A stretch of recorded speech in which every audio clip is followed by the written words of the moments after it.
Baiklah, saya Dionisia Gel dari kelas 12 MIA 2 akan menjelaskan tentang pembelahan mitosis dan meiosis. Pembelahan mitosis terjadi hanya satu kali pembelahan. Pembelahan mitosis terdapat pada sel somatis atau sel tubuh. Pembelahan meiosis terjadi dua kali pembelahan. Pembelahan meiosis terdapat pada pembentukan sel gamet atau sel kelamin. Baiklah, berikutnya adalah tahapan pembelahan mitosis.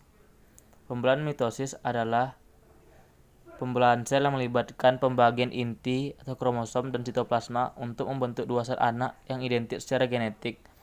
Fase mitosis terdiri dari profase, metafase, anafase, dan telofase. Di tahap profase, membran nukleus degradasi. Kromosom pada sel juga memendek dan gelendong terbentuk. Sebelum memasuki tahap metafase, sel berada dalam prometafase, yaitu ketika gelendong mikrotubulus melekat pada kinetokor, barulah sel mengalami tahap metafase, yaitu saat kromosom berjajar di bidang ekuator. Kemudian, kromosom tersebut bergerak ke arah kutub yang berlawanan pada tahap anafase. Terakhir, sel memasuki proses telofase, yaitu ketika kromosom berubah menjadi kromatin. Gelendong pun menghilang dan membran inti terbentuk kembali. Lalu, lanjut ke tahap sitokinesis, yang dimana sitokinesis adalah tahap pembelahan sel ketika sitoplasma membelah menjadi dua. Lalu selanjutnya adalah pembelahan meiosis. Meiosis adalah jenis pembagian nukleus yang mengurangi jumlah set kromosom menjadi setengah dalam sel anak, yang tahapannya terbagi sebagai berikut. 1. Fase meiosis 1. Fase ini dimulai setelah replika kromosom induk untuk menghasilkan kromatid yang identik pada fase S. Pada awal profase 1, kromosom memendek, menebal, dan berduplikasi. Kemudian, pada pertengahan profase 1, sentrosom bergerak ke kutub yang berlawanan. Kromosom juga melakukan pindah silang atau crossing over. Di akhir profase 1, ujung benang gelendong melekat ke dua kinektor.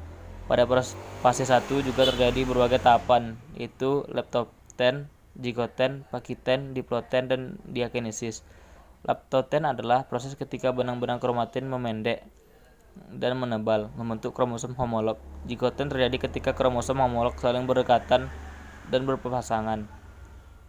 Tahap selanjutnya adalah pakiten, yaitu terjadi penggandaan atau replikasi kromosom. Kemudian terjadi diploten atau pindah silang dan tempat persilangan antara kedua lengan kromosom yang disebut kiasma.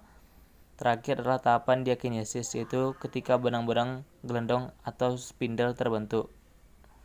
Fase meiosis 2. Fase ini merupakan siklus kedua dari proses meiosis dan mirip dengan proses mitosis. Bedanya adalah sel mengalami pembelahan bersifat haploid, bukan diploid.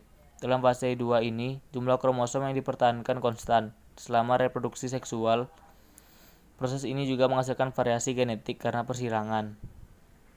Sekian, terima kasih.